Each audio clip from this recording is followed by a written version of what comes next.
Hello and welcome to the Cold Coffee Club, a podcast brought to you by Houston Moms. We're here to give you a little bit of that mom-to-mom connection, fun, and conversation amidst all the chaos. Join us as we take a break from doing all the things and explore the wide spectrum of this crazy motherhood role. We'll interview fun guests, talk about cool grown-up topics, laugh, share, and grow together. So go ahead, reheat that coffee and put your feet up. Here we go. Good morning. Good morning. Welcome to the Cold Coffee Club. I'm Ashley. I'm the project coordinator of Houston Moms, and my co-host Jenny here is the social media director extraordinaire, expert, all those things for Houston Moms. So welcome. I'm glad y'all could join us. Yay. So today we're going to do a little bit of a different format. We had something come up that we really wanted to talk about and just kind of discuss, debate, all that. So Jenny, explain what we're doing today. Yes, we're going to have a debate club today. So there has been kind of a little bit of a buzz amongst our team because there was an article that came out a couple weeks ago. It was based on a Reddit post that came out. It was from a babysitter. And this babysitter had posted kind of asking like, am I in the wrong or is the mom in the wrong? And the situation is it was a babysitter that had babysat for this one woman repeatedly. And the mother was someone that was late often, so did not come home when she said she would come home, and did this repeatedly. But the girl continued to go back because she said she needed the money. And she said the kids were cute. So we understand that. Yep. But I guess this one night, the mom took it too far and came home, or I guess it was 6 hours after she was supposed to have been home and was not yet home. The babysitter repeatedly called the mother and was leaving voicemails, texting her saying, I need to leave. It was, in the middle of the night. And the girl was threatening to call the police if the mom did not get in contact with her. And the girl made good on her word and called the cops. Yeah. And the cops showed up and the babysitter left and the children were taken into the police custody. And the mom came home and her kids weren't there. Yeah. And then she has to, of course, go through all the legal ramifications to go through that. And so the article, the original thread was the babysitter saying like, was I right or wrong? Right. So we were discussing it a lot amongst our team, and two of our writers wrote two different perspective pieces. Ugochi's was kind of on the side of kind of you both lose. Yes. Yeah. Neither of you are right, but also really she focused a lot on the intent of the babysitter and right. Just kind of saying like, this maybe was a little petty. We're just trying to teach the mom a lesson. Yeah. Tiffany's piece and the alternative was kind of more focused on mom was very much in the wrong and babysitter was within her rights. We posted about it on our Facebook. We posted about it on our Instagram, and it was about 50-50 amongst our readers about what they thought. So you and I kind of discussed that we kind of wanted to talk about it because I think you and I might have even some differing views here. Yeah. I think we all kind of agree that, this sucks for the kids. Yes. Yeah. And maybe this was the worst part of it is for the children. Right. Absolutely. Kind of like throw it out there. First take when you first read this, what were your thoughts? So I thought of the kids first. It was just like, that's probably very traumatic to be woken up in the middle of the night and the police taking you into custody. And I can't even imagine how that would go. And I mean, clearly the mom needs to be where she's supposed to be. She gave the babysitter a time, and I can't imagine not being in touch with my babysitter for hours on end and, not responding to messages. That was one thing that stood out, is that there was one point where she left the babysitter on read on their text thread. And I'm like, so you saw it and you didn't say anything. Okay, so clearly the mom is not doing her best momming here, obviously. But, I have to kind of wonder the intent of the babysitter. You know, she had plans that evening, and I'm sure she was frustrated, you know, that she didn't show up when she was supposed to. But I personally probably would not have called the police. I probably would have waited it out and, you know, had a very serious conversation with that mom when she got home. And, you know, Ugochi mentioned in her post, you know, why did she keep taking these jobs? If there's a pattern of disrespect for your time and your efforts, and this mom is clearly taking advantage of you, I don't think I would keep doing that job. You know, the kids are cute, good money, yada, yada, yada. Yes, I get that. But Sure. I don't think I would put myself in that situation. And I think the biggest takeaway that I got from this entire story is babysitters never take a job where you don't have an emergency contact list. If the mom is the only person you have to call, and she's showing that she's not doing her best, maybe you need to guarantee that you have a list of people, their father, you know, grandparents, friends that are close to the family that you can call if things happen. So, you know, it's a tough story. And like Ugoji said, you both lose. And, you know, I don't think there's a right way to have handled this situation. I don't think personally I would have called the police. So, well, and I absolutely, I think especially for those children to be woken up and taken, that is very alarming. Yeah.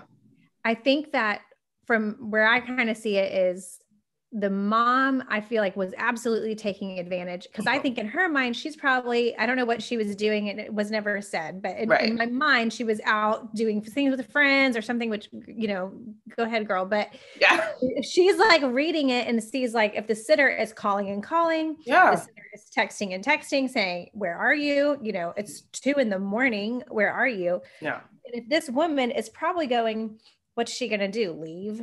Right. Like, right. you know, I'm not going to respond. And yeah. she can just be mad, you know, Yeah. like, yeah. And so, like, I do think there was a level of power exerting over this girl, kind of saying, like, you work for me, like, you are my employee and you work for me, and treating her kind of like, you are trapped, you know. And the problem for me is that I have been in a situation where I have been caring for someone else's children, and not for nearly that long, but there was a period of time where I could not find the parents. And you do start to wonder, like, did they get in a wreck? Is everyone okay? And I mean, it was only like an hour for me, but I really started to go through, like, how would I contact grandparents? How would I, because I'm not close to, I mean, these are not like, it's not like my sister's kids or something like that. Right. I am no longer, there comes a point where I do need to find someone else to take these children. Right. You know? Absolutely. And so there is a level of, like, I can also see her being going, is this woman in a ditch? Did someone kidnap her?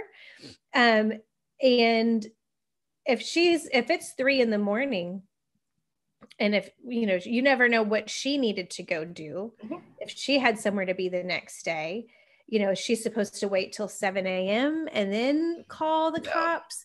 Where is the line? Right. Where's the line where you say, these children, yes, I am babysitting them, but ultimately these children are your responsibility, mom. Right. These are your kids, and these are not my kids. And at some point I have to say, I signed up for a job and my job ended at 11. And it's now 4 or whatever it is, you know, like, I just think she was being taken advantage of. And something I had not thought of that Tiffany wrote in her piece was that, you know, we've really made a mind shift as a society now that, you know, just like when a woman is attacked, we don't say, like, well, what was she wearing? You know, we try to say, like, we don't victim blame here and say, you know, that she could have handled herself differently.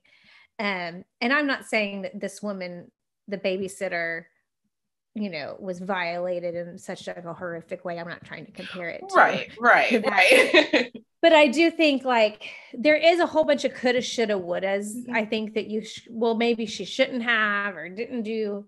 But I really feel like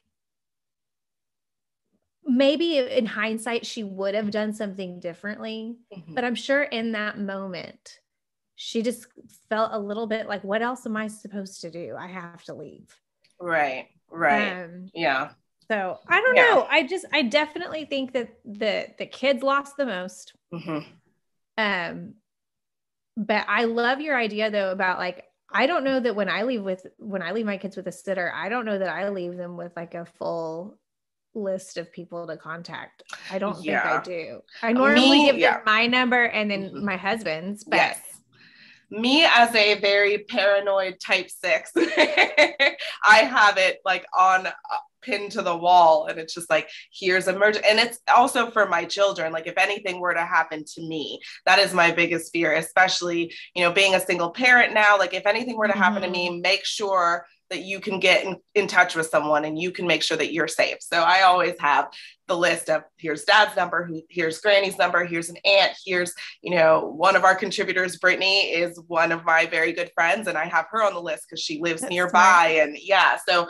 And babysitters always know that list is there. So if anything were to happen, it's always there. And so back to Ugochi's post, she was mentioning, intent, and it's very hard to know what the babysitter's intent was.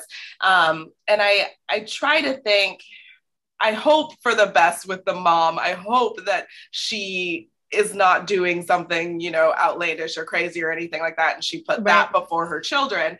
And I'm hoping that, maybe she's just, I understand that we're all kind of going through some stuff, year 3 of a pandemic. We're all just like, I'm over all the responsibilities and doing everything. And I am thankful that she made sure that her children were with someone who would take care of them. Like I appreciate that, because I know some parents will just leave. So, I'm playing victim's advocate or devil's advocate, but it's tough to understand, and it's tough for the babysitter. I'm sure, and knowing if I were in that situation where I had plans and we discussed this and you said you'd be here at 9, I would be furious. And I hope that she did not contact the police over, because she's mad. Well, and I also think this is kind of just a kind of mom brain that we need to consider is, last week, my husband and I went to a concert, but it was on a Tuesday night. Mm-hmm. And, with concerts, you never really know, like it said it was going to start at 7, but is that really, and sure enough, it started at 8:30. Of course. And it's a school night. And the babysitter I usually use is like 16. Mm. And it was, it was far away from our house. And I was thinking about it going, I don't know that I can ask her to babysit for me if I might be getting home at 11 o'clock. I don't know if her parents are going to be okay with that. She's still a teenager. Right. And so I had to kind of widen my parameters, and I was trying to find a babysitter that would be a little bit more okay with being out, after, 11 o'clock on a school night. So finding a college student or an adult or, someone else that is not, got her license 30 days ago. Right. And I think I know that like, yes, so it's a job and you're paying this person, but I also think it's so wise to be mindful. And I feel like, my husband and I almost like, we always joke that we overpay our sitters sometimes because we want them to come back. Yeah. We treat them really well.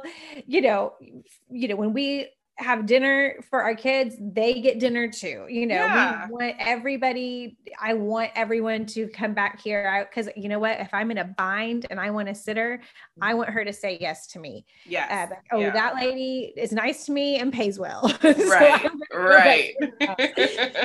So, I guess I think it's just good for all of us as moms to remember that these people are, I feel like I had assumed that we've all kind of grown out of this mindset of treating people like the help, right, who they are, and it's clear to me that maybe not everyone has moved out of that mindset, and absolutely think we need to shift out of that. Yeah, and it's not really the babysitter should have handled it differently, but I think I really wish she had recognized this issue beforehand and yes, and set those ground rules. Like, listen, if this happens again, I'm done here, and that's it. Yep. It's sad that it was a pattern of this, and that she kind of reached her wit's end. I think that's one thing we all have to realize and remember, that we cannot put ourselves in these situations where we're working for people who are, taking advantage, being disrespectful, that kind of thing. We can't continue it, because then people get comfortable doing that. Oh yeah. I think people how to treat you. So, but the mom, what I think what could have happened is the mom comes home really late. Mm-hmm. You say, you're going to pay me overtime. Mm-hmm. And then later send that woman a text message and say, I will never work for you again. Like, yes. This is never happening again. Right. Yeah. Because at this point, I can't trust your word. And right. Yeah. I really do think, though, it's telling that, like you said, her leaving her unread. Yeah. Is concerning. Yeah. Because also, like, what if something was going on with the kid? Exactly. Yeah. Because I get, like, I'm wondering if, like, she left her on red, and then, like, what if, like, when the girl kept calling and calling and the mom kept not answering, what if that third phone call was no longer about where are you? What if now, little Billy is, choking or dying or whatever. Something's now wrong and I need you. Yes. And now you're not answering, and I'm not calling about you being late anymore. And now I'm calling because we're having an asthma attack. Right. And you're not picking up the phone and I don't know what to do. Yeah. That's where it's like, lady. Yep.